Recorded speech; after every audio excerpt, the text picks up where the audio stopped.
નમસ્કાર દર્શક મિત્રો, હું છું ધ્રુવી અને આપ જોઈ રહ્યા છો ગુજરાત સુરક્ષિત ન્યૂઝ ચેનલ। હું આપનું હાર્દિક સ્વાગત કરું છું અને હવે જોઈએ વિગતવાર સમાચારો। પાંડેસરા પોલીસ દ્વારા અનોખો પ્રયાસ કરવામાં આવી રહ્યો છે તો હાલમાં દુષ્કર્મના બનાવોમાં ધરખમ વધારો થઈ રહ્યો છે, જેને નાથવા માટે પાંડેસરા પોલીસ કમર કસી રહી છે। માતા પિતા બાળકોને એકલવાયા છોડી જ્યારે મજૂરી કામ કરવા જાય છે ત્યારે બાળકોની એકલતાનો લાભ ઉઠાવી તેનું શારીરિક શોષણ કરવામાં આવી રહ્યું છે।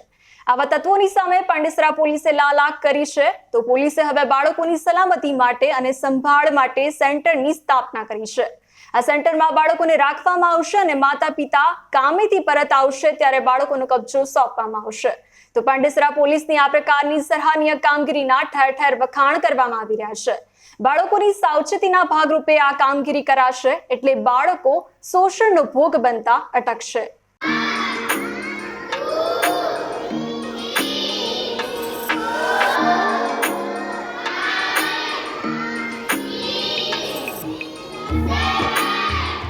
પાંડેસરા પોલીસ સ્ટેશનનો વિસ્તાર મોટાભાગે ઔદ્યોગિક વિસ્તાર છે, જેમાં બહારના રાજ્યમાંથી આવતા પેરેન્ટ્સે બંને જણાએ મજૂરી કરવાની ફરજ પડતી હોય છે, જેથી તેઓ પોતાના બાળકોની કેર લઈ શકતા નથી।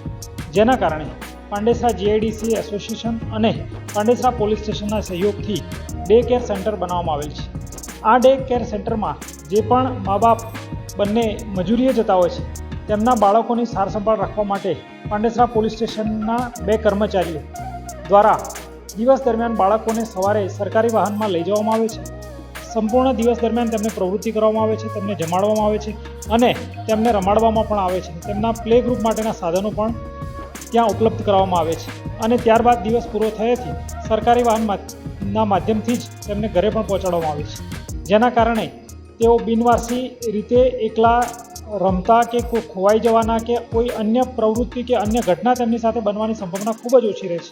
જેથી પાંડેસરા પોલીસ સ્ટેશન દ્વારા પ્રિવેન્ટિવ એક્શનના ભાગરૂપે જે બિનવારસી બાળકો જે ના વાલીવારસ સતત કામમાં પરોવાયેલા હોય છે તેમના બાળકોની કેર લઈ અને સમાજ સેવાનું એક ઉત્તમ કાર્ય કરી રહી છે। જે પણ મા બાપ બંને નોકરીએ જતા હોય છે તેમના બાળકો દિવસ દરમિયાન પોલીસ અને ડે કેર સેન્ટરમાં હોય તેઓ એકદમ સુરક્ષિતતા અનુભવે છે અને પોતે પોતાનું કામ પણ સરસ રીતે કરી શકે છે તથા બાળકોના ખાવા પીવા, રેખદેખ અને કાળજીના ભાગરૂપે પણ તેઓ એટલા જ ખુશ થયેલા છે કે તેમને ખૂબ જ મોટિવેશન પણ મળે છે।